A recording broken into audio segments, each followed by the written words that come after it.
So move. All right, second, Second. all in favor by voice vote, Neville, Yes. Diane's not here, Tom, Aye. Linda, Mark, Aye. Tim, Aye. Eleanor, and Joe. Aye. Okay, we have a quorum, but we're missing 3 people. Okay, the next item on the agenda then is the first item, which is the approval of the agenda. The hearing for historic preservation. And this is Town of Nantucket, Holly Backus. Welcome, Holly. Good morning, everybody. Thank you for having me. I'm Holly Backus, for those of you who are not aware, a town's preservation planner, and a stout advocate for CPC even before CPC was created. Our historic main streets and sidewalks must compile our competing initiatives that don't necessarily need to compete, but rather work together. But these include historic maintenance and of our streets and sidewalks and careful consideration of our precious elms.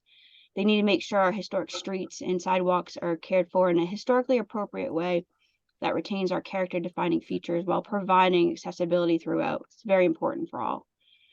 The town has also committed for this project funding separately through a capital for the light detecting and radaring technology LiDAR to assist in the recording and evaluating our historic streetscapes, both Main Street and other historic streets in the future. This investment is part of a town sidewalk program, which is a select board initiative of the strategic plan, working with subject matter experts like the University of Florida's Preservation Institute Nantucket, who received CPC fundings to create the fiscal year 21 streetscapes plan that focused on Liberty Center and Winter Streets and being utilized for our important projects like the Sewer Force Main project to fix our catastrophic failure for our sewers. That created a specific methodology, that plan, including digitized documentation, archival research, community engagement, and development of appropriate rehabilitated plans. So the proposed project before you will build upon that particular project and is in its need for our community. With me today is both Clary Larkin, Director of Preservation Institute Nantucket and the Preservation Program at the University of Florida, as well as Erica Mullen. And they are here with me today, I believe. I don't know if you wanted to go first, Erica. I can't. I think Clary joined, but I'm not sure if she's able to unmute herself, but I can jump in for her on the main streets. So thank you so much for being with us today. I'm Erica Mullen. I am a second-year PhD student at the University of Florida and a research assistant with Cleary, as well as the PIN summer intern. So for this Main Street project, as Holly mentioned, PIN and MPT previously received CPC money to create a streetscapes plan for streets that cross Main Street. That proposal focuses on using the methodology for archival research and assessment as a model for completing the Main Street work. What is different, though, is that there is a current critical maintenance need that the town is working on. So we plan on regular communication and collaboration with the town and their consultants in order to deliver historic information and assessment details as needed throughout our phased work. PIN has been active on the island for over 50 years, and we're proud to continue our partnership with the town on this important preservation project on Main Street.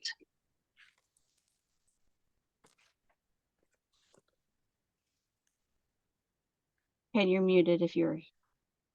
Are there any questions from the commissioners on that particular point?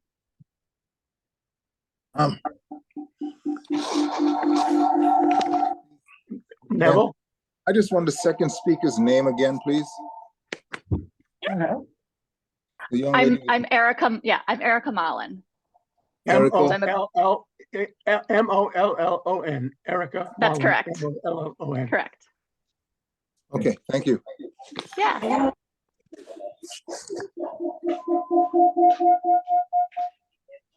Okay, are there any other questions with respect to that presentation? Mark, sorry. Thank you, Ken. Am I imagining it, or is there a certain deja vu application?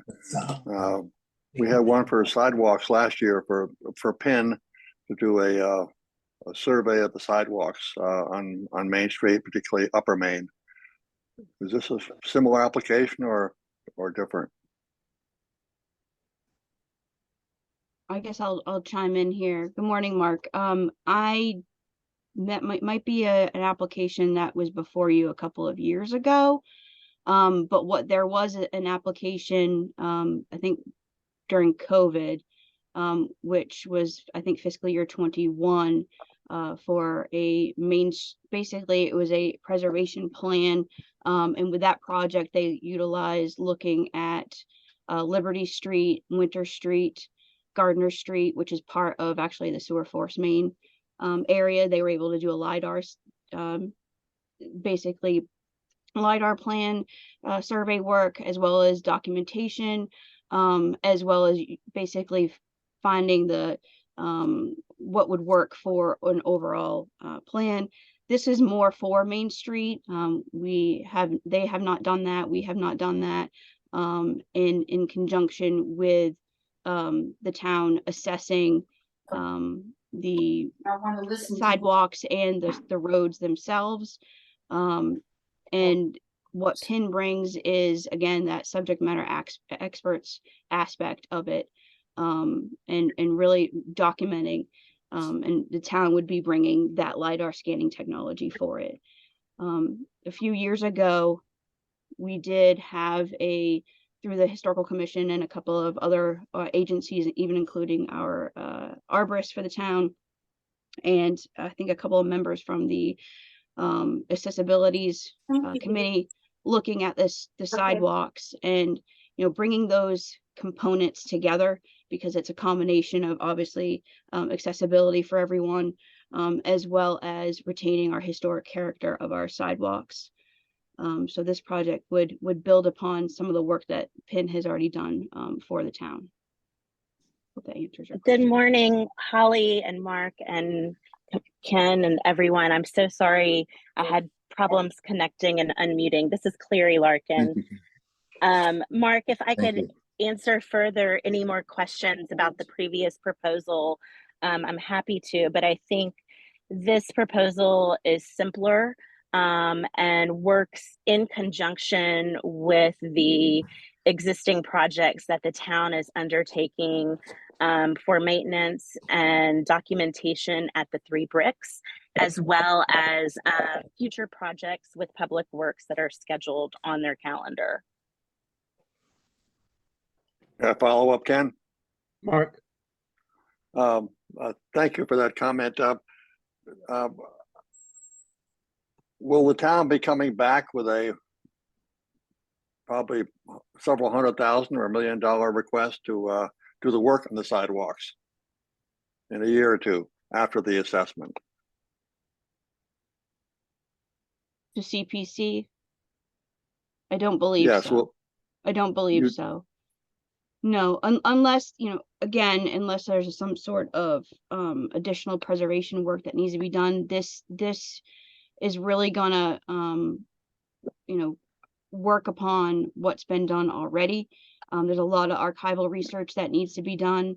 And I think there's obviously there's a need for wanting to make sure things are done appropriately, but at the same time, making sure that it's, done correctly, and not going to hinder our character.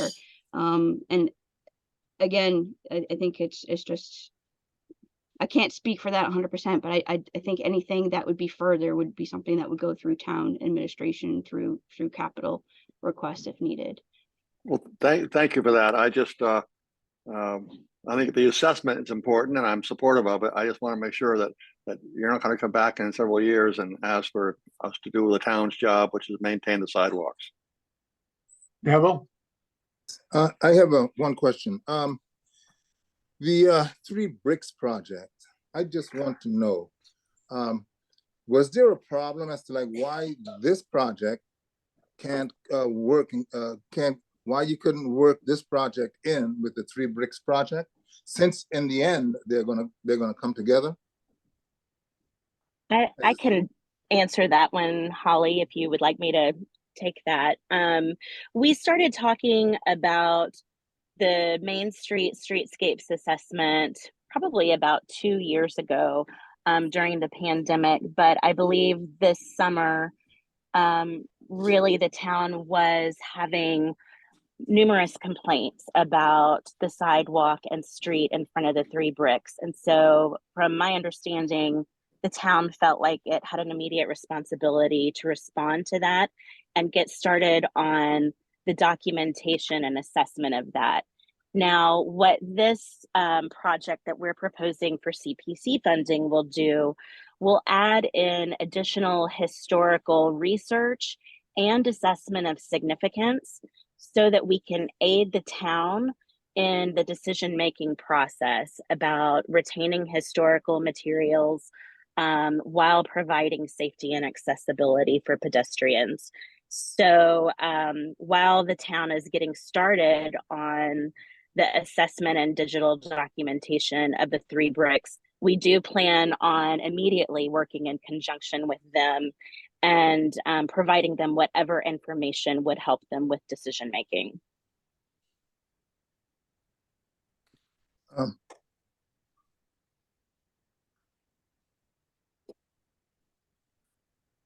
Linda's hand is raised. And then Neville. Thank you. I have to back that up. All the years I was on the Commission on Disability, there's a huge need for this particular study because of the handicap accessibility, the routes that are messing up the handicap accessibility, the width of the sidewalks, the angles of the sidewalks. This is something that the Commission on Disability looked into doing many years ago, and it was just over the top difficult. So if they can actually get a handle on the historic aspects versus the accessibility versus the tree roots versus the 1 in 20 angle on these sidewalks and the widths of the sidewalks and the proper materials of the sidewalks, the law in the state is if you touch a sidewalk, you touch a crosswalk, you touch a curb, it has to be made accessible for ADA purposes and architectural access purposes, which puts Nantucket into a major quandary. So if they can identify these and really nail down what's going on, where and when, that'll make it a lot easier for the town to actually address it and keep it within the state and the federal requirements for access as well as historic preservation. Mm-hmm.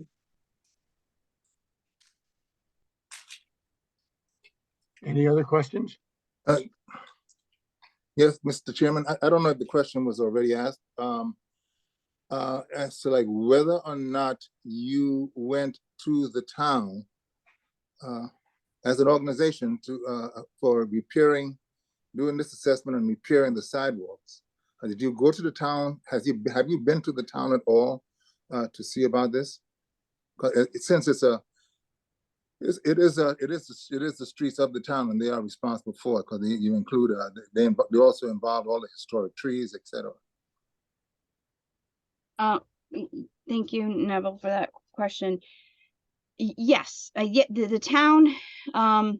Yes, we understand that the town is required for perpetual maintenance of our historic streets. What the main concern is having the historic assessment done. So everything is done appropriately. There's one thing as staff, and I'm staff liaison to the Historical Commission and the HDC. However, I'm also dragged into other town initiatives, if you will, in our town. There are things that need further research and study, not just a quick fix, if you will. So this project is really going to be the backbones of making sure things are done in a great manner, and understand again that the town is responsible for the maintenance, but it needs to be done right and historically appropriate. if I could please add on to that, Mr. Chair, that you know, this project is not for fixing the streets at the end of this project. This project is to help prioritize the assessments and the list of projects based on community input, based on the numerous complexities that Linda mentioned. And so at the end of this project, our deliverable will be a matrix that the town can then use to prioritize which projects they're going to fund and implement as soon as the project is done.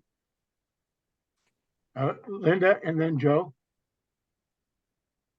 Just to point out, without this study and identification, I'll give you an example.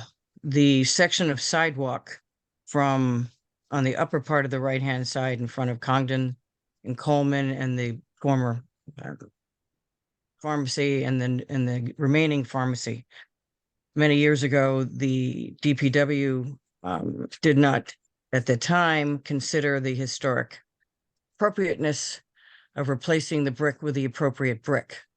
They re-bricked it in red brick, yeah, orange brick, really, much softer and not the S&H brick and not the appropriate brick at all.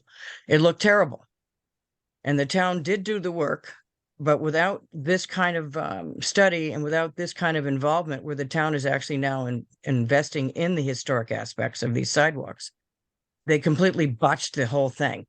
Brick started to disintegrate. It still looks terrible. Eventually it'll get fixed because it have to be replaced. But this is a type of thing that this type of study would identify. Don't do it.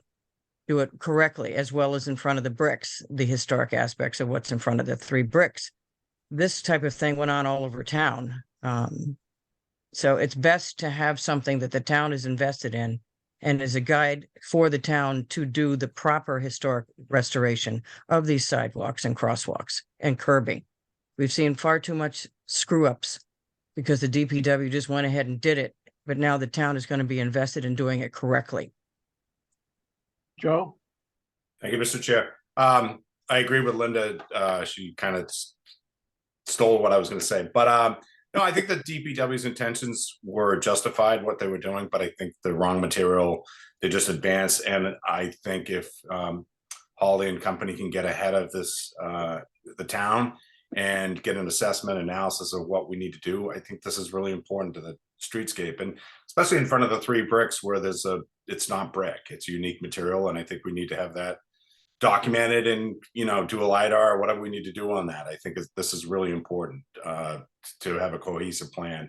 And I have a client going back, I know it's not really about accessibility, but it is. I have a client that's 83 and he's a little nervous about walking around town, and it's unfortunate he lives on top of Main Street and he used to love walking downtown, and now he's just a little nervous. And I think that, we should have people be able to enjoy the streets of Nantucket, be able to go from, here to there and be confident and not be nervous. So I think this is important and the first step to moving forward. So thank you, Mr. Chair. Okay. Mr. At this point in time, I would just want to go over the introduction to the remote meeting. This open meeting of the Community Preservation Committee is being conducted remotely pursuant to Chapter 20 of the Acts of 2021. Ensuring public access does not ensure public participation unless such participation is required by law. This meeting will feature public comment. For this meeting, the committee is convening by video conference via Zoom app as posted on the town's website, identifying how the public may join. For Zoom meetings, please note that this meeting is being recorded and that all attendees are participating by video conference. Accordingly, please be aware that other folks may be able to see you and to take care not to screen share your computer. Anything that you broadcast may be captured by the recording. Thank you. Neville. I just want to ask one more question, Mr. Chairman. Absolutely. Okay, just to get it in my head. This survey that you will be doing, like the survey that they'll be doing at the 3 bricks, that's why I asked that question. You will be, I guess, through camera or something, looking into the kind of infrastructure, what utility lines are running underneath the sidewalks, you're looking at those things before taking up the sidewalk. What gutters are coming down and all of those things that you spoke about in your proposal. Am I correct? Part of this Holly, I project, can answer that. Okay. Absolutely, Is go that a for it. major part of the assessment? the LiDAR scanning that the town is actually going to be chipping Yes. in for this project is going to be used for that. Okay, Yes. okay. In addition, one part of our proposal had included the work with the town's geospatial database, and all of this information gets put into this database so that you do understand the different layers of infrastructure and material for any project moving forward. And once that is done, then it's up to the town to make an assessment as to like what project they will take on first, 3 bricks or below the 3 bricks, etc. Correct? And in terms of repairing the sidewalk. 3 bricks is a major priority. I can tell you that, but so is the rest of Main Street. So this is going to be the assessment to help us do that moving forward. Yes. Okay, thank you. Thank you, Mr. Chairman. If you are one of the applicants for the presentation and you don't have your video on, please just raise your hand before you speak.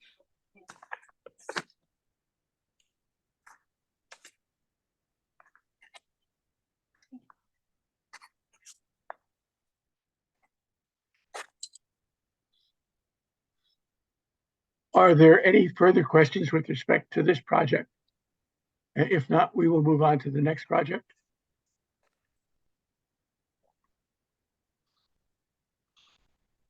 Okay, let's move forward. This is the town of Nantucket with PIN for the West Monomoy Neighborhood Survey, Phase 1. Holly again. Thank you, Mr. Chair. So in 2021, the town of Nantucket, represented by the HDC and the Historical Commission together became a certified local government, something that's been near and dear to my heart as a native Nantucketer and getting into preservation at the age of 16.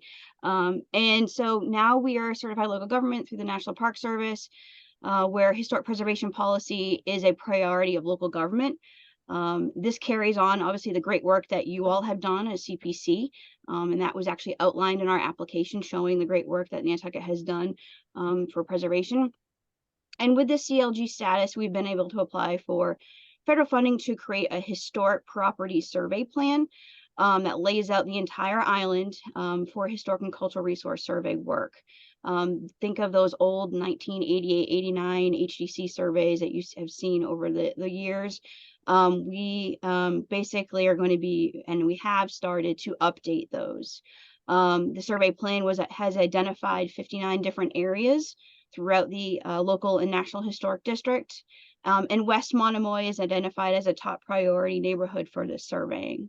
And to date, we've been able to survey 99 properties with 140 pending in the Fish Lots and the Brant Point neighborhoods combined. With the NHC, we continue to apply for this federal funding every fiscal year to tackle this survey work, but there are over 2,830 properties identified in our Nantucket survey, which doesn't even include Tuckernutt and Muskeget. So for this project, compiling with our friends and colleagues over at PIN, as well as the African American Meeting House and other subject matter experts within this field, for West Monomoy, this area identifies over 250 properties that meet the period of significance. And currently there's only 4 properties that are surveyed thus far. So this is very important. The plan identifies the timetable to complete this survey work, which is approximately a decade. But also identifies that with our public and private partnerships, like with PIN, and NPT and NHA, that's how that time frame could be significantly reduced. This partnership is an important aspect of our historic island community, and I would hope that you all see the benefits of this assessment work to be done to help with the survey work. Are there any questions from the commissioners? I'm also going to pass the baton over to Erica. Yeah, Thanks, Holly. So the neighborhood of West Monomoy, which is known historically as Guinea, New Guinea, or Newtown, has a long association with the diverse immigrant communities to Nantucket, including African, Cape Verdean, and Azorean residents. This past summer, in preparation actually for this reconnaissance level survey, Penn students helped to collect census data for each street within this neighborhood, beginning in 1950 and working backwards, and they got to about 1880. This work will help to inform the more recent residents in this area, but the work is needed to really pull together other information about the earlier inhabitants of this neighborhood, none of which has really been properly documented in a historic survey. So I'm going to turn it over to Cleary now. Thank you, Erica. And just to conclude, we noted this summer that the neighborhood is really large and has a complex history. Further, a lot of previous research, including archaeological research by UMass and research at the African American Meeting House, has been completed before. We view the architectural survey as an opportunity to add to the knowledge of the neighborhood architectural history. Further, outside of the grant, we will be working separately with UMass, NHA, and the Museum of African American History to compile all of this previous research to incorporate into the survey. This builds a methodology for best practices on surveys that not only fulfills the state requirements, but also adds to the knowledge base for the island, giving a holistic understanding of the West Monomoy neighborhood. Thank you, Mr. Chair. Are there any questions?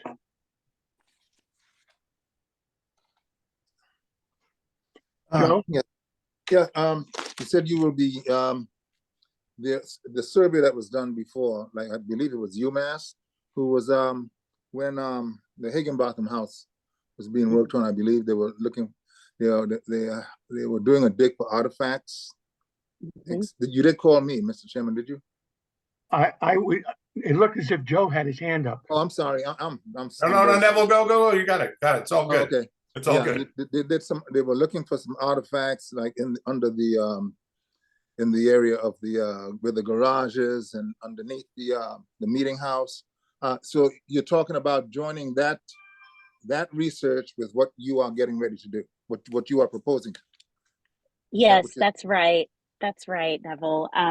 So we've had a long working relationship with Marcia Fader, who has been the architect for the restoration of the Boston Higginbotham House and the African American Meeting House. And she has put us in touch with the faculty over at UMass. And we had a good conversation about joining forces and using the power of archaeology and architectural history to understand the neighborhood. So independent of this grant, and I just bring this up as a way to show that we are going to leverage the CPC funding to really delve into the complex history of this neighborhood. So next semester, we plan on starting our work independently to compile all the information that UMass has done, that the Museum of African American History has done. I have spoken with Niles Parker at NHA. I know they are very interested in further building the relationship between Nantucket and the Museum of African American History. So we really see it as a chance to build partnerships around the research in this neighborhood. Joe, you had your hand up. Thank you, Mr. Chairman. This is why I got on the planning board, was to get on the CPC. This is one of my favorite things about Nantucket. I love that these history, and I loved reading this report. I thought this was fantastic. I think this is extremely important that we do a lot of these projects and more to come. I really appreciate someone going through the Nantucket history and going back through, since the start of time. I think this is really important to this neighborhood and every neighborhood of Nantucket. But I just want to say I really appreciate reading these reports and get excited to hope that this goes forward and more are to come. So thank you for everyone to put this together, and good luck. If there are no other questions, then I would be happy to move forward to the next discussion with respect to the Landmark House. Are there any other questions? I have one, but I don't want to waste anybody's time with my question, but I'm going to try to make it very quick. For the University of Florida, when they were doing their scopes on Main Street downtown and throughout the town, they had a system whereas they can actually tell, look at the building because of whatever that particular thing that they had was, that they can actually look at the building and tell what the original roof looked like, etc. Will you be doing that type of thing in that neighborhood as well? Do you know what I'm speaking of? I'm assuming you might be talking about the 3D laser scanning to Yes, get. yes. That's exactly what I'm speaking of. Yes, thank you. This survey won't include digital documentation of that sort. Mhm. That certainly could be a future project, but this is actually just documentation through photographs, through our expertise as architects and historians to understand the evolution of the buildings themselves, deed research and other history that helps us document the history and evolution of the neighborhood as a whole. Those individual forms that MHC requires really only requires photographs and form information. Joe, Okay. you've got your hand up. Yes.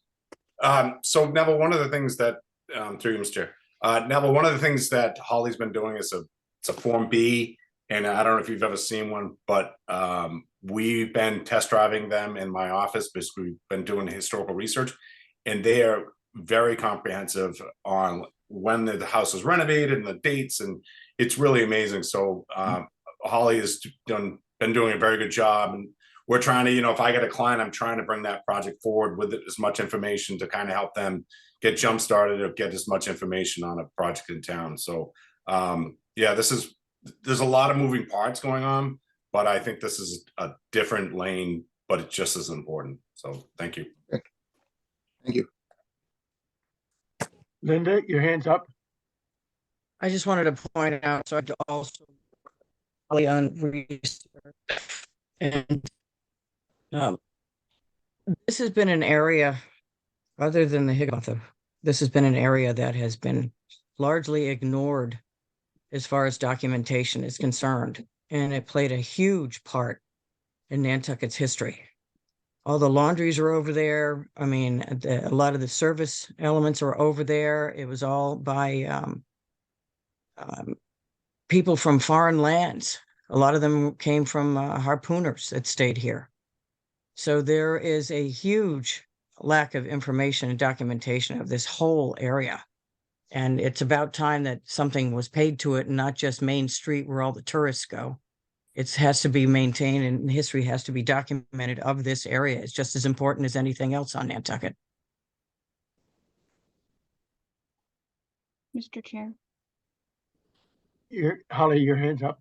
Thank you. I just wanted to mention that basically a lot of the research of this area has not been compiled. And this project is going to compile all that history and research needed in order to help facilitate those Form Bs.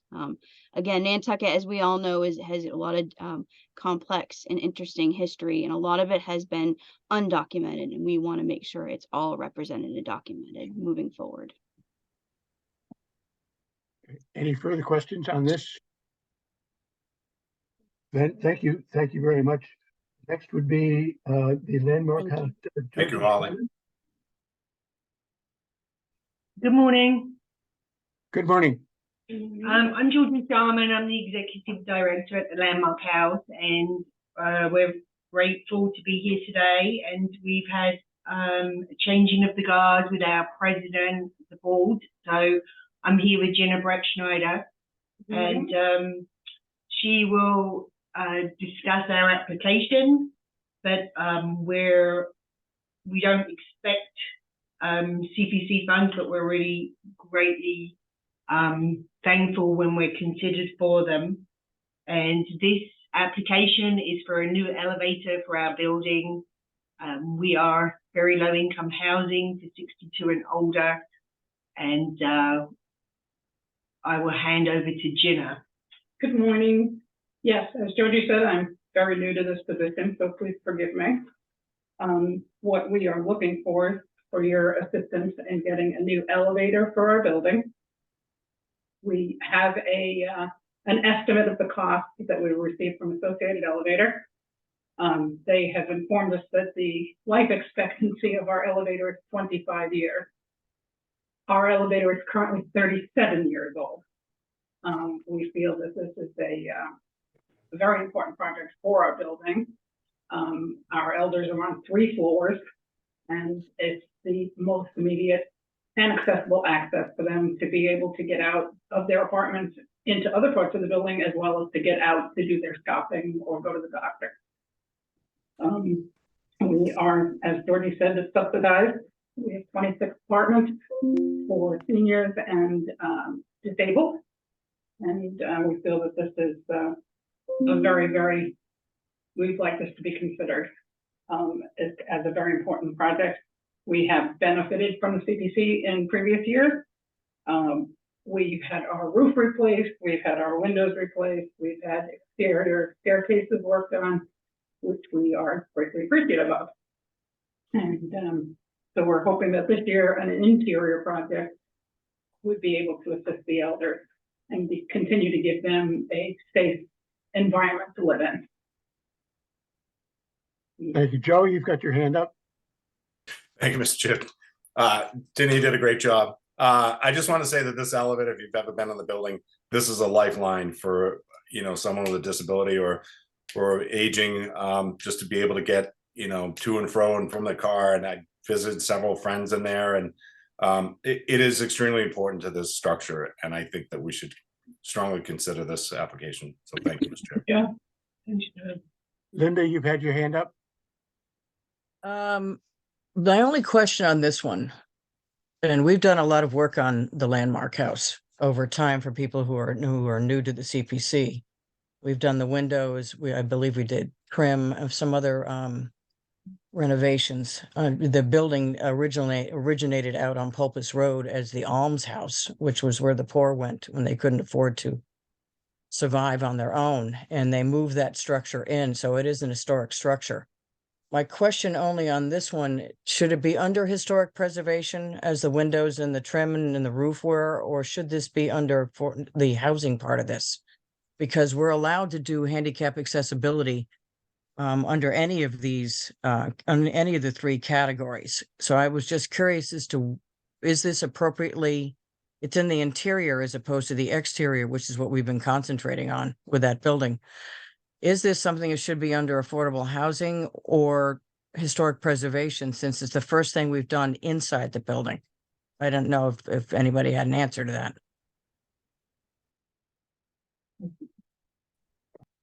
Anybody's hand? Oh, Neville's hand is up. Yeah, I think this is appropriate. You think back on the Episcopal Church and the work that was done there. I think there was a stair lift and some inside work done there historically to make it easier for handicap accessibility on the inside of the building. So this will fall under that category, I believe. I don't think there's a problem there. I have to agree with Neville. I forgot about the interior of the Macy warehouse, the interior Yes, of the candle that as well. factory, the exterior access up on the Hadwin house on the backside to be able to get into that raised first floor. So I guess I'm more comfortable with it. I just didn't know where it should go at that point. Good answer, Neville. Thank you. You're welcome. Are there any other questions with respect to this particular application? Hearing none, then thank you. Could we move to the St. Mary, Our Lady of the Isle, the restoration of St. Mary's Church? Pardon? Hi, ladies. Thank you, Mr. Chair. Steve Hollister here. I am a consultant and project manager hired by St. Mary's to help with their effort on both of these projects. I'll try to be relatively brief. I'm joined today by Father John Murray, who's the pastor of St. Mary's Church and also Jill Veith and Bob Monahan, who are members of the construction team and parishioners. We've come here for your consideration for two projects, a restoration of the facade of St. Mary's Church and also a restoration of the facade of the rectory. Both are historic buildings downtown.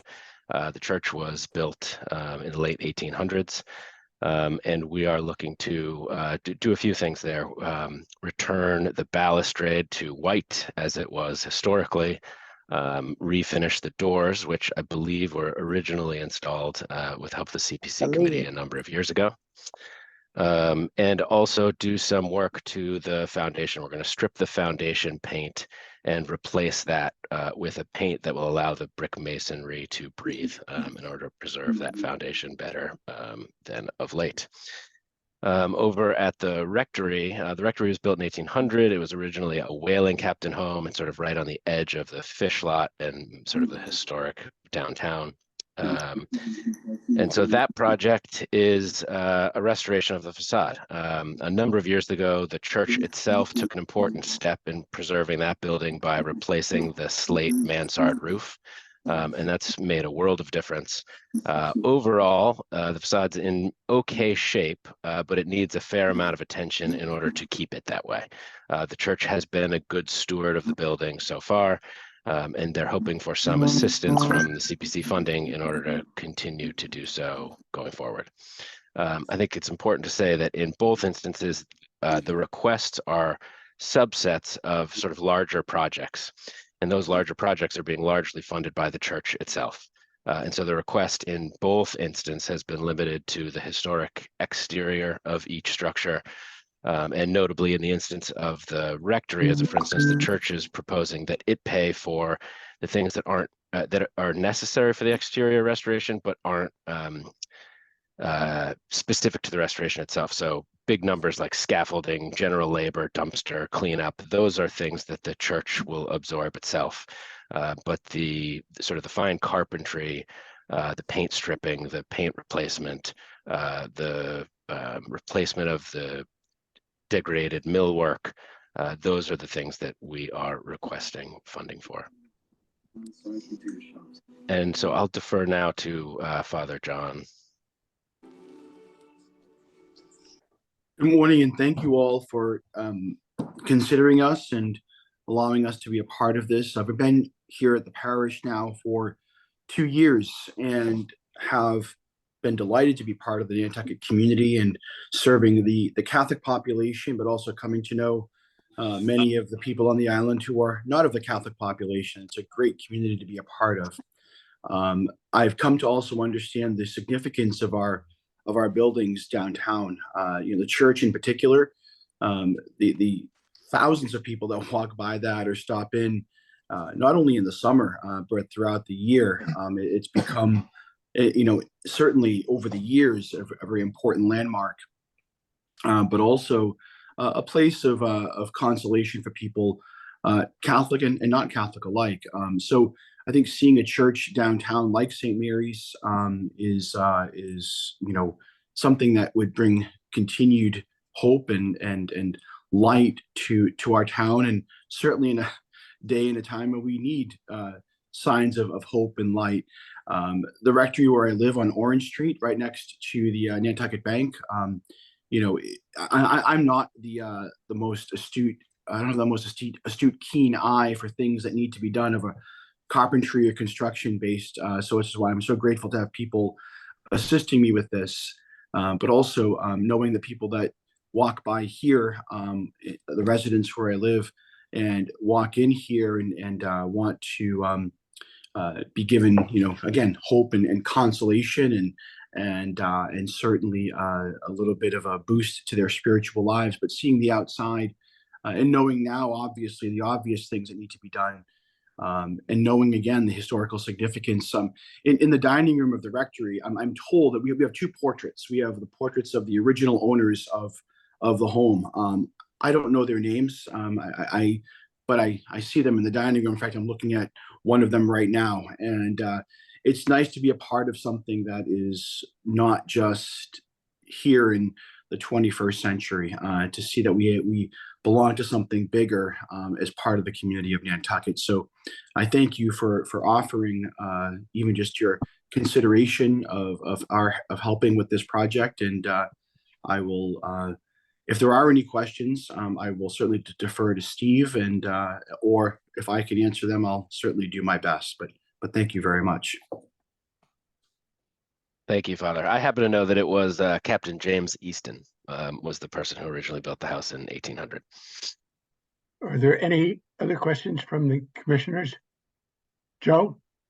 Yes, sir. I just want to go on the record saying I'm a parishioner and I have no gain or anything for this project. So Glenn, if there's any paperwork I need to sign, please send along. Thank you. Same here.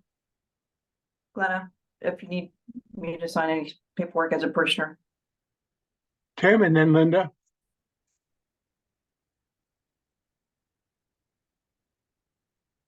Thank you, Mr. Chair. I just have one question.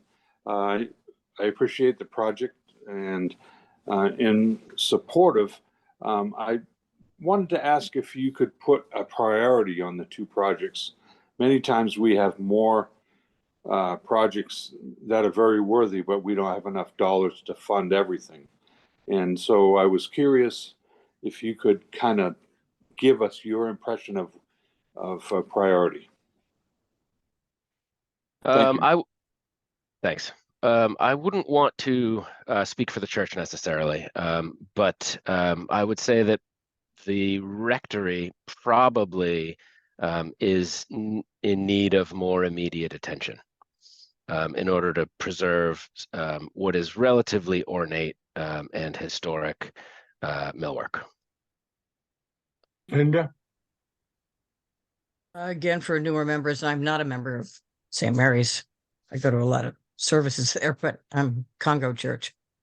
We have had, we've done most of the work at the Unitarian, the Methodist, the Congo, St. Paul's. We've done the doors at St. Mary's. They're beautiful. We've had to pivot some years ago. Ken can probably speak to that better than I can, because we can't do it on religious basis. There was a lawsuit brought against the CPC, and we had to pivot as to how we work with these churches as historic structures. And we have the Congo Church in particular is one of the oldest continuously used religious structures in the country. So we have a lot of history with these buildings from a historical preservation point of view. If we're sort of talking about both structures, the rectory is a unique structure. It is a combination of a Queen Anne and Queen Victorian, but it's mostly Queen Anne. It is in the public venue. I brought this up when we were talking about the one on Main Street, that we are allowed to fund structures that are in the public venue that have a particular historic significance. And the rectory building absolutely does. And I went and did a survey of it myself. I've got a bunch of pictures of the rot, and the fence is actually noted in the HABS report, Historic Building Surveys in Washington, D.C. The fence has got a lot of pictures of it, and has its own little page in the, if you look up the HABS reports from the Library of Congress, it's pretty amazing. So it does need assistance to maintain its integrity, because it's in bad shape, because they haven't been able to do anything with it, and it's so ornate. But we are allowed to do this kind of grant, and we have to do it under historic preservation as an historic structure as far as the church is concerned, and not because it's the Catholic Church. So I just thought I'd point that out there. But we've done every single church on Nantucket except for the Summer Street Church, which did their own thing over several years. They never came to us. They talked about it, but they never did. But we have worked with all of these congregations to maintain their historic structures as an historic structure. Father Murray? Yes, thank you. I think that was Linda that was just speaking. Thank you. I didn't realize we were in the Library of Congress in Washington, D.C. So that's gives me another reason to go back to D.C. But not only I'll speak now as not as the as the pastor of St. Mary's on Nantucket, but as a 2-year citizen year round of Nantucket. And I fully support and get and am happy if both of the buildings are considered historical, doing this for historical reasons rather than for religious reasons, because I get that distinction, and I would never want the town or the CPC to sorry, I was thinking back to COVID days, to support our religious endeavors. That would be both, that would not be a proper use of the funds. So I thank you for that distinction, and thank you for enlightening me on the Library of Congress situation. That's really great to hear. Neville? Yes, Mr. Chairman, I just want to ask a question. I know it was asked before, and I kind of want to ask it in more detail, if it's possible. And if you can't give us the answer now, we'd appreciate if you can send it at least before we, in the next couple of days. On the priorities that Tim asked about, you said the number one priority, if you had to do one, would be the rectory. In the rectory itself, are there priorities in there if you can't fund the whole thing? Because I'm just looking at the amount of money that's being requested. If we can't fund the whole thing, do you have a priority? Now, the priority doesn't mean that we are not going to fund the whole thing. It may mean that rather than get all the money to do the project at once, you may have to do it in steps or stages over the years. So do you have a priority within that amount if you cannot fund the whole thing? I would like to see it. And if you can do it for both, it'll be great. Would that be a problem? So we could certainly confer and try and give you a well thought out answer. Good. Yes. Thank you. If it's possible through you, Mr. Chairman, I'm sorry. If you can, just send us off, even if it's a handwritten list of their priorities, send it off to the office so we can get it right away. If within I don't know when we're going to start our negotiations with our deliberations. I think we're going to start pretty quickly. Okay. So if you can get it to us right away, I'd appreciate it. All right. Thank you, Neville. Yeah, I appreciate the question. We will do that. And I think that as we consider it, we'll sort of think about what is most important from an immediate preservation standpoint, and prioritize those things. Yep. Mm-hmm. Thank you.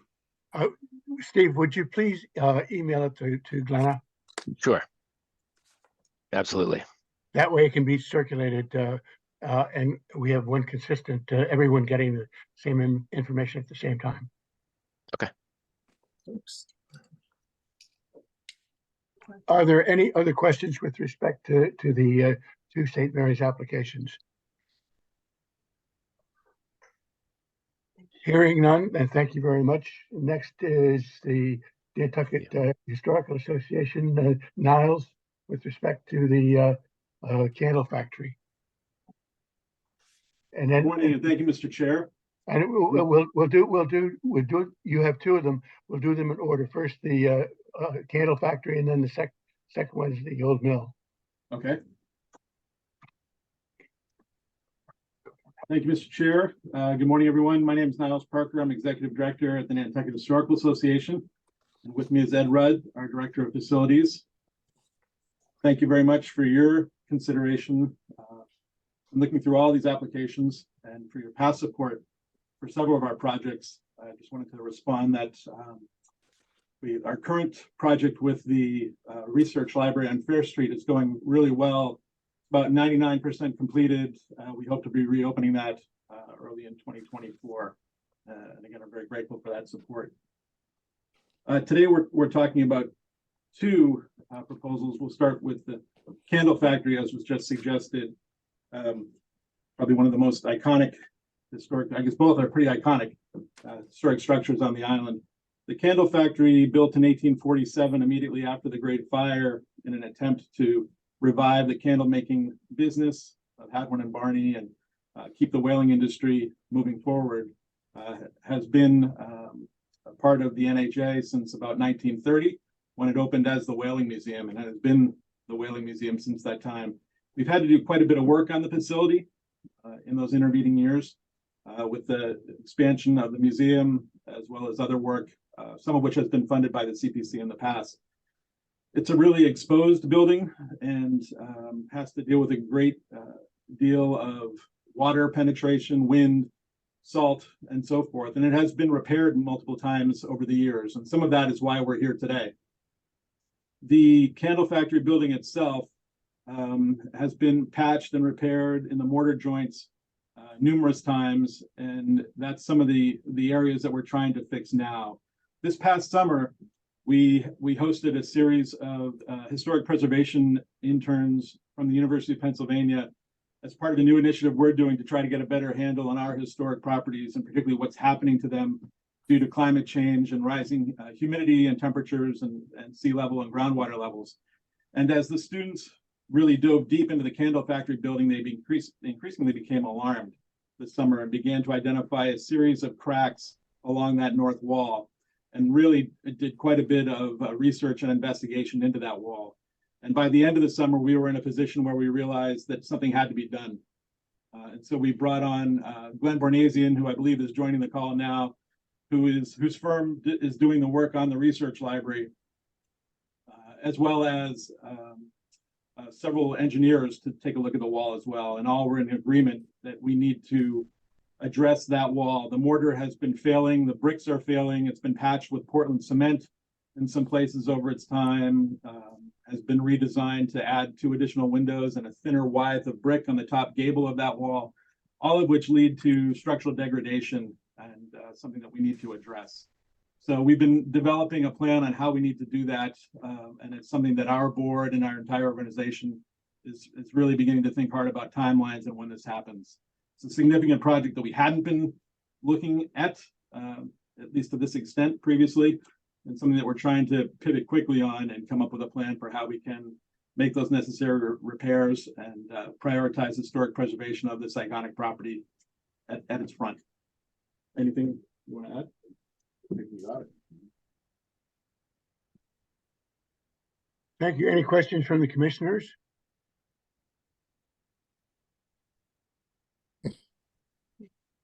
Neville? I would ask the same question. Is it possible for you to, if you cannot fund the whole thing, to get us a priority list? Would you get a priority list to us as soon as you can? Yes, we can. I was on the call and heard St. Mary's presentation and your question for that, and I think we can take that similar approach for sure. Thank you very much. You get the email to Glenna, please. Will do. Any other questions from the commissioners? Hearing none, thank you very much.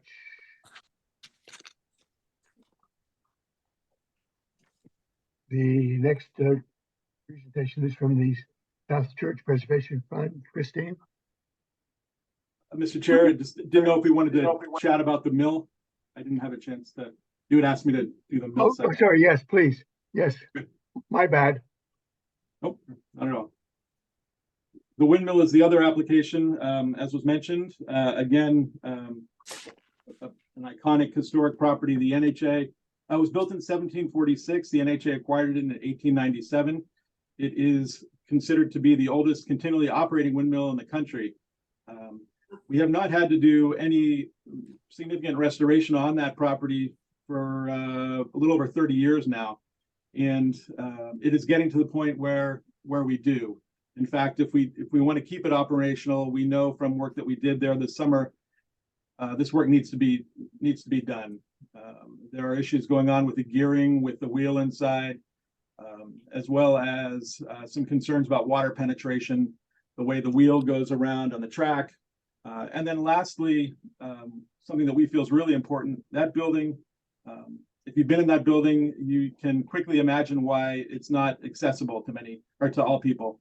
And so we're trying to address that in a way by having this ADA accessible educational shed that would be built at the side of the property that would allow people who can't get in the mill a chance to see photographs, videos, and better understand the inner workings of this historic structure. Again, I think this is a really important property for the island, and one that we want to make sure that we address so that it does in fact remain a continually operating mill, the oldest continually operating mill in the country. Yes. Hello, this is Edwin Rudd, Director of Facilities for the NHA. Thank you. I guess I'll just add that over the summer, as we were running the mill, we've noticed that our maintenance items that we were ticking off were no longer working. And so that has instituted into us to go deeper with the workings of the mill. And at this point now, we need to replace the main mill wheel, rebuild it. And along with that, Amy Boyce, who gave us an assessment, she's a millwright, and she assesses mills all over the world. She has come up with an assessment for us for doing this restoration project. And she will be coming on island and working with us during the restoration project. So what we've done during the summer also is that we've water tightened the building, weather tightened the building. We've painted everything, replaced any rotten woodwork that's on the doors or the window areas. And since we've closed for the season, we have emptied out the mill and put everything in our little Fred the Shed, which is next door. So now at this time, the mill is completely empty of chairs, tools, anything for our pest inspection and start to do remediation for pests when, for next year, hopefully. But this just allows us to be able to go in. We've been assessing every piece of wood on the building to better understand what we need to do with the building when we do the preservation project. Jim Line has been working with me on all the shingle work to replace the roof shingles and the sidewall shingles. And an important part of that is the main beams, the corner beams of the building. When we take the shingles off, we'd like to take some of the sheathing off to assess the condition of the main beams. And so that's the only way we can get to see the outside of the main beams. So I think we have a very good scope of work and how we logically go about it. So yes, thank you. Questions from the commissioners? I was muted. Any further or other questions from the commissioners?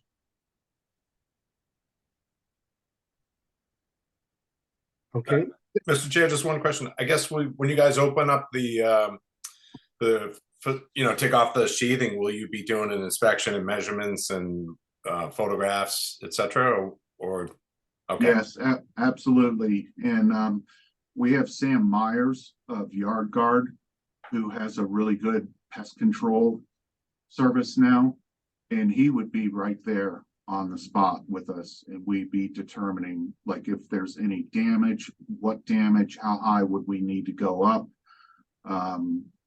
We're also looking at inside the building, and not only that, but once we're done with the project, coming up with a straightforward PM or preventative maintenance plan for the pest control, the woodwork. We're writing a whole new book on how to run and how to take care of the mill. Since now the weather has changed a bit, there's more humidity in the building. So we're changing with as the climate changes also. Perfect, thank you. Are there any other questions from any of the other commissioners on this particular subject? Hearing none, seeing no hands. Oh, thank you very much. We'll move on to the next item on the agenda, which is the South Church Preservation Fund. Christine, Chair. Yes, good morning. Good morning. Yes, good morning. I'm Christine Sanford, the current chair of the South Church Preservation Fund, coming to you asking to help fund the replacement of the bell hanger for the bell in the tower of the Unitarian Church. In the spring of 2023, we asked several island metal contractors to inspect the condition of the bell and the rusted bell hanger. They all recommended that the rust in the bell hanger was beyond repair and needed to be replaced. So we were able to find a company in Lancaster, Ohio named Chime Masters, who specializes in projects of bell repair and replacement throughout the eastern United States. And they sent their subcontractors, the high climbers, to inspect the bell and the bell hanger. They determined that the rusted bell hanger and the bearing boxes should be replaced for the safety of the support of the bell.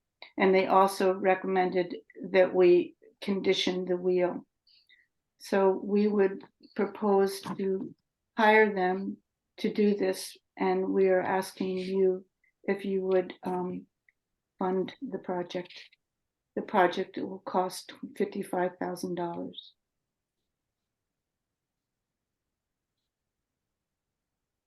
Are there any questions? Will the church be able to provide any help towards the funding, or is it necessary that the entire amount of the funding come from CPC? We were hoping the church will not be able to, the Unitarian Church is not able to help us with any of the funding. They're a very poor congregation, unfortunately. And the funding that we have, South Church Preservation Fund, we are hoping to use for continuing maintenance and a restoration in the auditorium and the front of the sanctuary. We've identified cracks in the walls. There's several cosmetic trompe l'oeil restoration that needs to be done, and we're hoping to use our funds for that. Unitarian Church, right? Linda? I was going to say that we've funded just about everything on this church so far to keep it up and going, including the trompe l'oeil in the interior. And I think, if I'm not mistaken, this was sort of an outside the box expense that you wouldn't have had time to raise any money for. An outside the box sort of an emergency situation. Otherwise, it's going to collapse and mess up everything we already paid for. I think this was sort of outside the norm, correct? Yes, we went up there in the spring. We've kind of kept our eye on it, and we went up there in the spring and saw that the rust had, because of the environment, the rust had really advanced, it was a bit shocking. We did ask some people from Penn Austin to come up and take a look, and we had another young guy who makes knives here on the island. He's a metallurgist, and he also, it was beyond his scope. So I did a lot of research with church on the East Coast, up Northeast, and found this company, and they did come down and look at it and say, yes, the hanger is beyond repair. So yes, Linda, you're right. It came up out of, we had our eye on it, but we didn't realize it was as far advanced. You can see the pictures that I sent you. They're really alarming. So, and it happened very quickly. The other thing I wanted to say is this new hanger will be made out of stainless steel, so it won't be subjected to rust. David, you have your hand up. I looked add on to Christine's last point. The technology has changed since this current hanger was installed. So we can now go back with something that's going to last a lot longer. New technology will allow us to powder coat some of the parts, and so the life of these elements should be greatly increased over what was there presently. If I may anticipate some of the questions we've heard recently, this is not a multi-part project. It's really a one-stage project. You've got to get up and get in there. Access is very limited, and it's not something that we could easily break into segments across a number of years.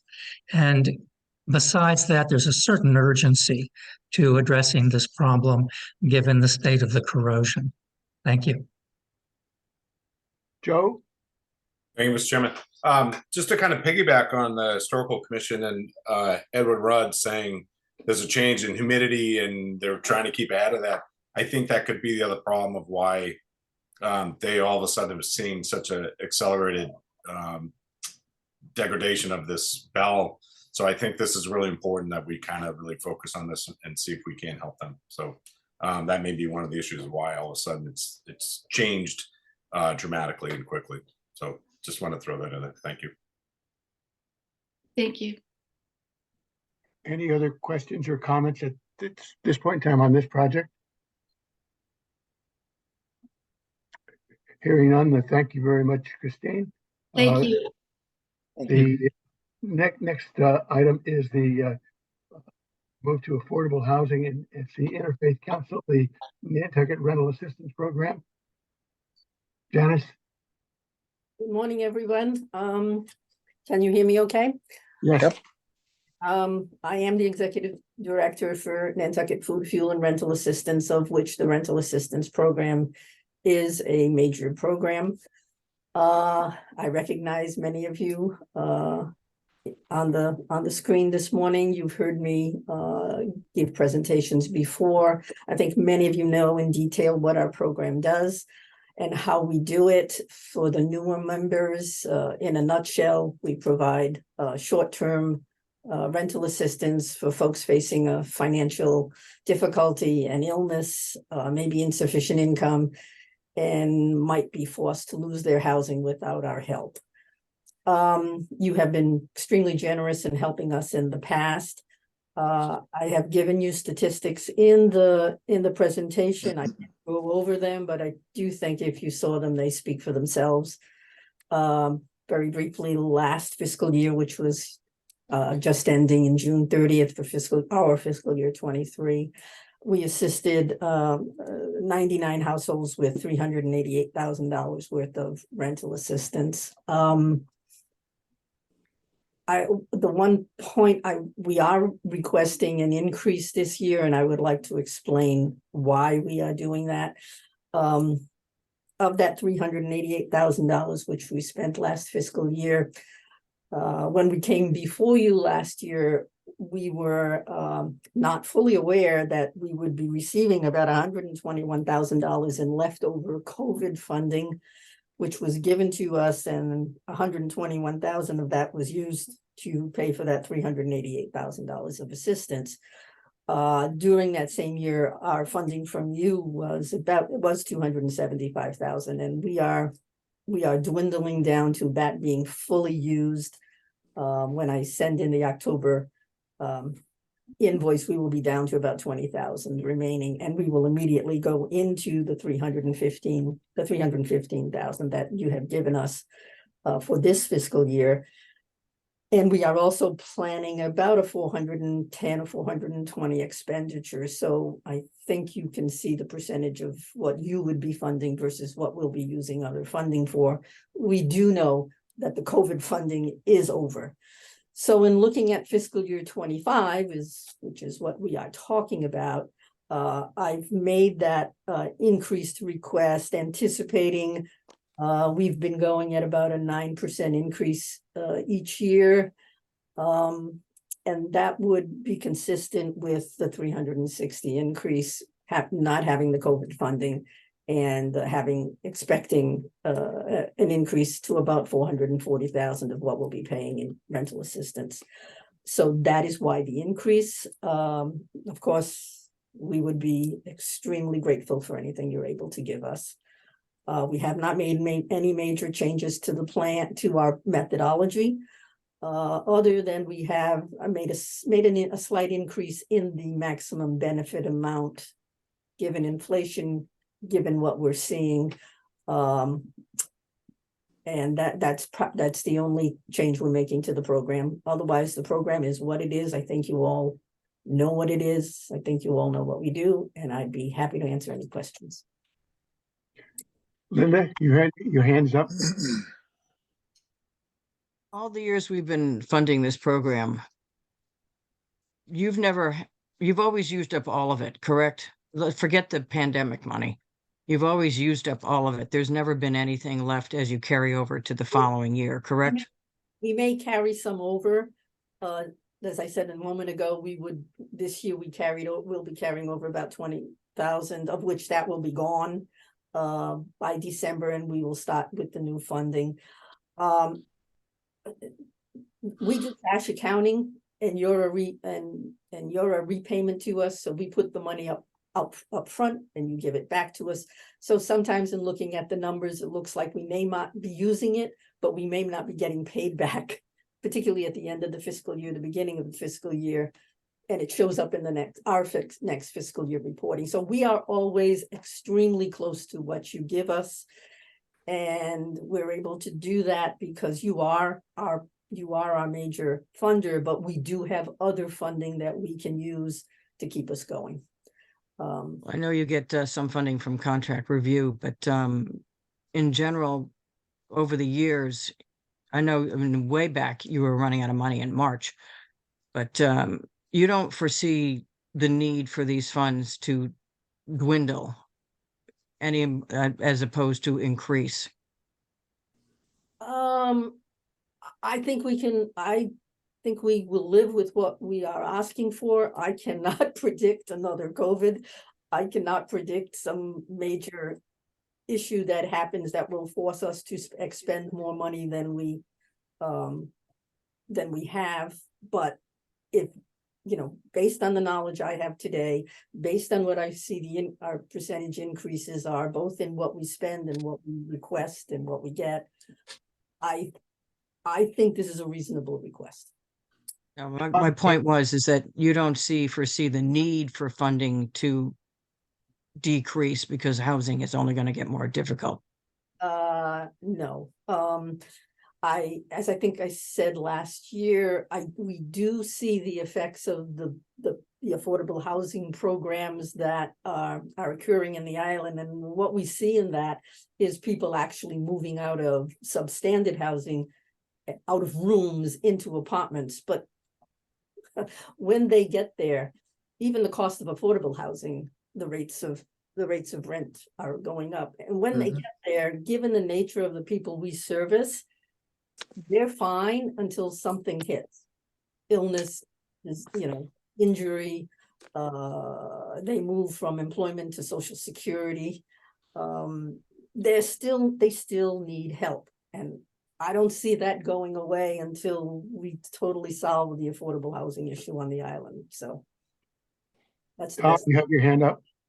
Yes, Mr. Chair, I couldn't get my digital hand up before Janice started her presentation, but just for the record, I will recuse myself from this project as I am an employee of the Interfaith Council, and I will also recuse myself from the next project, which is the Nantucket Racket Sports Association, of which I am board president. Thank you. Right. Any questions with respect to the current presentation? Neville, you have your hand up? No, I didn't, Mr. Chairman. Nope. All right. Thank you all. Thank you very much. Next presentation is the Nantucket Racket Sports Association campus expansion. Jean Critchley.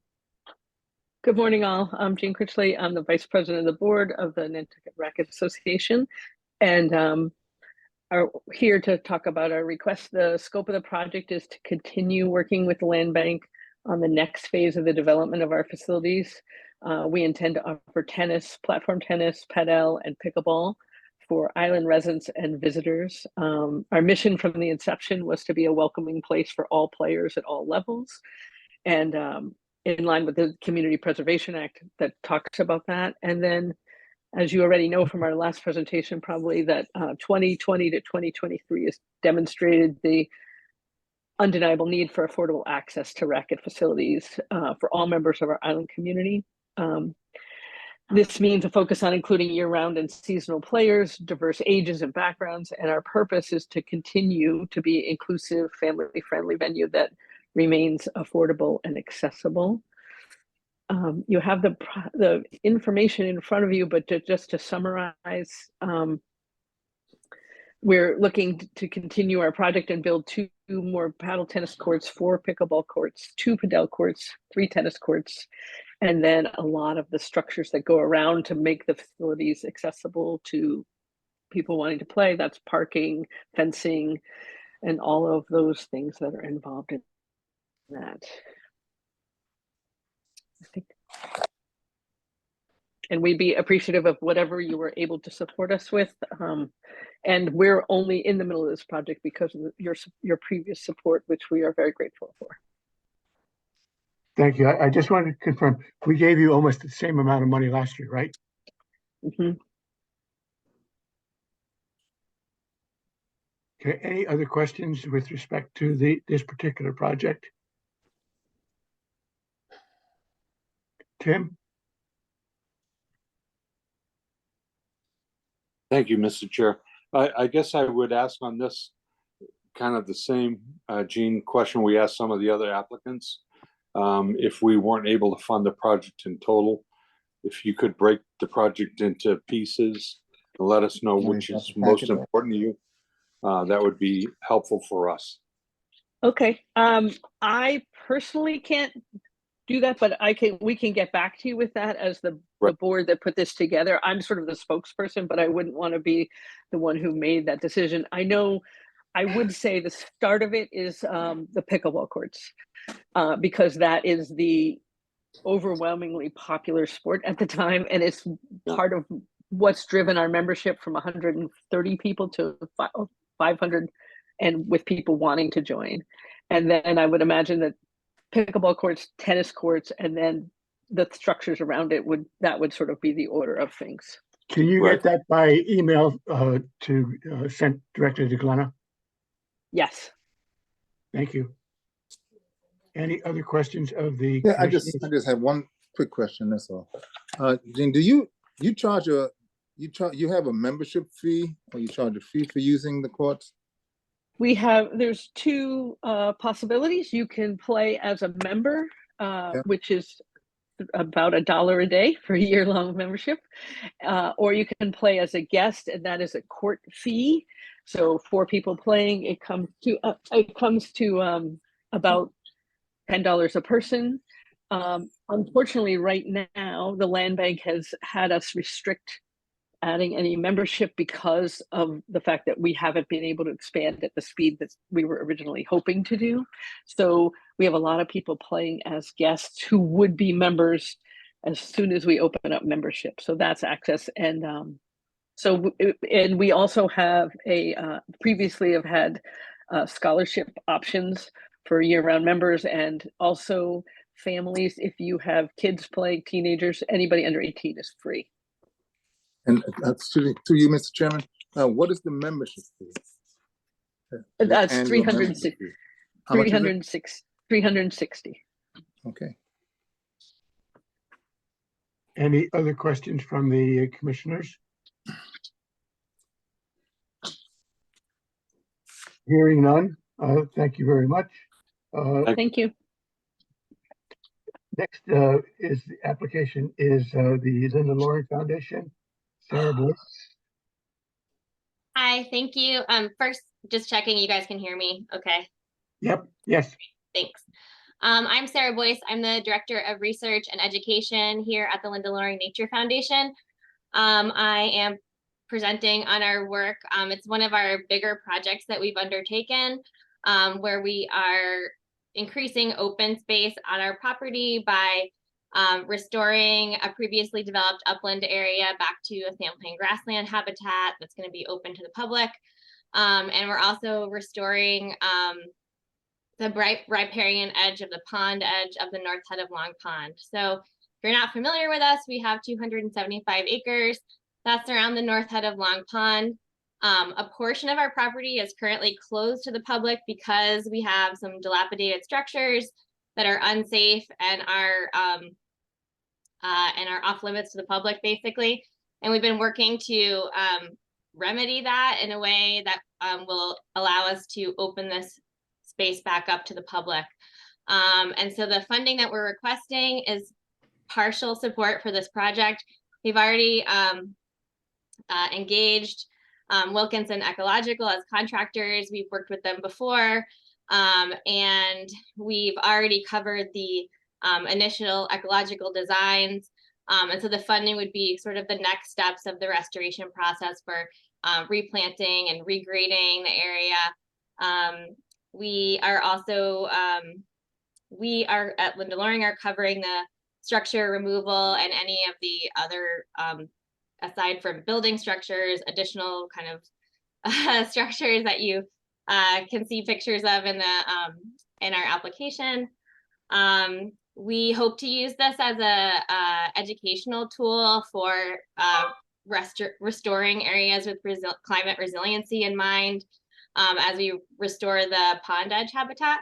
So we'll have educational opportunities. We do, as you may know, we do education with people of all ages. We offer public walks and tours, and so we could use this property or this aspect of the property as an educational tool for restoration. And because it's on the pond edge, this is also sort of the gateway to pond access here for us. We haven't had access to the pond in other parts of our property before that are publicly open. So this will be another education and outreach opportunity for us at the property. And I'm happy to answer any questions. Any questions? Seeing no hands. Oh, what Linda Williams has her hand up. May have missed it in what you just said, but if you open up something to the general public, you have to open it up to the disabled. Yep, so the portion of the property, if you can see from many of the photographs or maps in the application, the portion of the property that we're talking about is that there's already a flat gravel driveway that goes from Eel Point Road to that section of the property. So it's accessible in that sense. The upland aspect is all flat, and the grading will actually ensure more of it being level. We have not included as part of this any trails yet. So we want this area to be restored as open, like the natural ecological habitat from that driveway area, which is going to be remaining intact. Eventually, we will be designing a trail system that will be accessible in some ways. It might not have full ADA compliance because we can't pave a pathway through that whole property due to constraints with natural heritage. But we're going to accessibility as part of our goals as we in the future design trails for this spot. Because there's other surfaces other than having to pave. You can use stone dust. There's all kinds of other things that they use in Plymouth, where you go through the trails in Plymouth Colony over there. Mm-hmm. They use stone dust and some other stuff. They can't pave there either. Right, and as I just to make sure everyone's on the same page, we aren't proposing any trails with this part of the project just yet.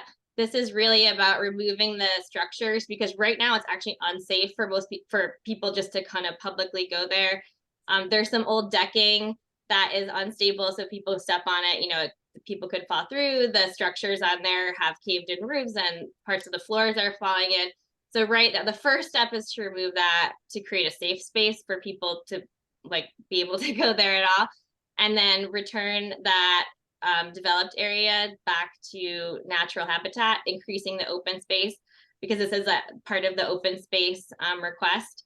And then at some point in the future, after the plants have been established, then we'll be adding more trails, but we don't have that design in place just yet. Thanks. Thank you. Any questions? Nope. Glenna?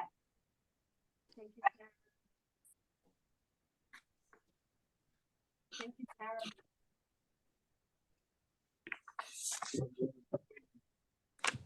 Okay, just wanted to, ask a note to the commissioners for updating first round deliberations. We can't hear Glenna if she's talking to us. Can you hear me now? No. No,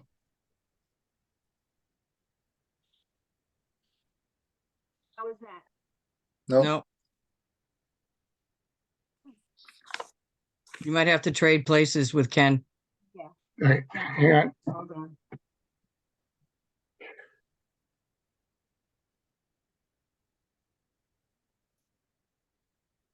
Okay, how's that? Can you hear me? Yep. Yep. Okay, good. So seeing that thank you, Sarah. I was saying thank you before, but you couldn't hear us, so you're free to go. Thank you for your presentation. So I just wanted to remind everyone that during these presentations, there was additional information that was requested from St. Mary's Church and another organization. And with that, I want to allow enough time for the commissioners to review that information before we go into the first round deliberations. So if everyone could send me their dates of availability for early next week, either Monday or Tuesday. Because what was said in these meetings, when additional information was requested, is that they send it over the next couple of days. And so we had originally planned for November 2nd, but I don't think that we'll have all the information that we need by then. Mr. Richin, you have your hand up? No. Oh, okay. Glenna? So, yes. Yeah, I will be traveling that Monday, so I will not be available, so. Okay. I don't Can believe we everyone can just- have a meeting on election day, which is Tuesday. Okay. How about Wednesday? How does Wednesday look for everyone? Which would I'm be, fine. Wednesday would be, 8th. 8th. oh, yes. I've got something at 9:30, from 9:30 to 10, but I could potentially skip it if that's the only. It I don't looks- care what time that day. If it, I work with it, whatever anybody else has for time. I'll work with you. Okay, Glenna. so, yeah, so what I'll do is I'll send out, the potential dates.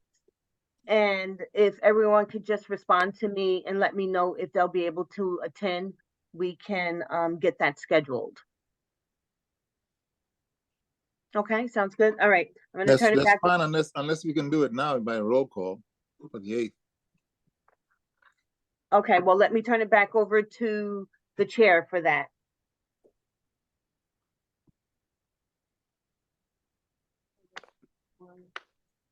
We don't have to meet at 9. We can meet whenever Eleanor's out of her thing. I'm out at 10. Is that a problem for others to meet at 10? No. Okay, that'd be great. Thank you. All right, so we will be scheduling our next meeting for first round deliberations on November 8th, starting at 10 o'clock. Is everybody agree? I see everybody nodding their heads in.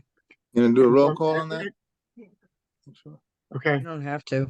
I've got a thumbs up and everybody's nodding positively. So I will just ask, is there anybody that can't do it? I don't see anybody indicating they can't do it. So we will schedule for November 8th at 10 a.m. Will that be Zoom or in the?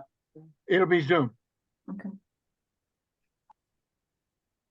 Ken, I have one question for you. Yes, Mark. Do you have any ballpark of available funds for these series of grants? Yeah, I'd like to know that as well. I'm working with Brian now, trying to get that figure nailed down. He doesn't really have all the information coming back from the state for another week. So hopefully we'll have it by next Wednesday, but he just got back from being away and I just got back last night from a week.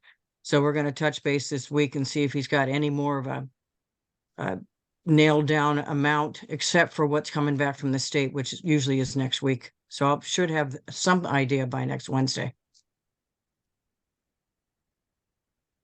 The money we got last year. It's based on the money from last year, Linda. There's no money from last year. No, in any of the the three amount accounts. that we had available last year is the question. What we got, what we used last year, what we spent Correct. last year? That's, I'll get that's my understanding of the question. And if I may, we didn't have any open space / recreation applications last year, and I forget because again, I'm relatively new. Is there some reserve, because I thought Linda said at the last meeting, I did, even though I had to log off because my son's, I was in the hospital, but I did go back and watch that meeting when I missed, and I thought Linda said something about that there wasn't any reserve left. He said there wasn't, but that's another thing he was double checking to see if what's in there. What's left. He knows that there's only like $9 left in historic preservation or one of the other two. So he's got to check that also, but he's. Well, that makes sense because there's a ton of those applications, but there was no open space recreation last year. So I'm thinking there should be some unspent reserves because we have two almost $1 million requests this year. So that's why I'm asking. Yeah, I'll double check that Chairman? with him. I just want to make a suggestion that this conversation we're having now, we should let's hold off on it until our first meeting on the 8th. We may have to schedule more meetings, but I know usually, unless things have changed in the time that I wasn't in, at the beginning of the meeting, we usually have a report on what we have to use, and what we have, so we'll know what kind of monies we're working with. That is correct. That's Yes. what historically has been done, and that's what we need to get done. Yes, Yeah. thank you. I'll And get it- as and it- close and as I can. And it generally has been categorized into the separate categories as well. Yep. Are there any further or other questions with respect to what we need to do today? No. Hearing none, then I will. No, Tom has a question. Oh, sorry, Tom, didn't say it. No, Mr. Chair, if I might, just on has nothing to do with what we were talking about, but just on scheduling meetings, et cetera. I don't know if it's possible for Glenna to send out a calendar invite with the Zoom links for those of us who have all these meetings, and it's really on the Outlook calendar. It puts everything. So today would show that I have CPC and then Affordable Housing Trust Fund right after. And if that's easy for Glenna to do, that would be great for those of us who use Outlook. And if not, that's totally fine too. Sure, I'll see if I can access the Outlook and get that right out. I'm an hear you. iCalendar fan. She said that she's going to check to see if she can get an invite out using Outlook. Thank you. I don't use it, so I don't know how to use it. Neither do I. It's very user friendly. It's fantastic. I have a flip phone, people. It's not user friendly. I've seen you with the computer. You're full of it. I'm good with the computer, but not with that kind of thing. Touche, Eleanor. It's just one step too many.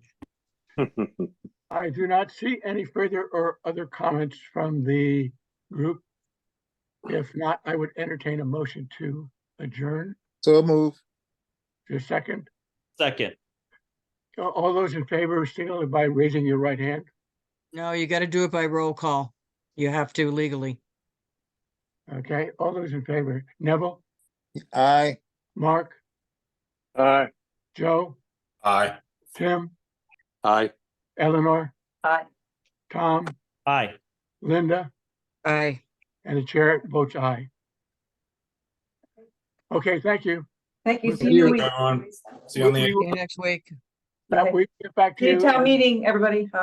Yes. All right, take care. Oh, yay. Bye.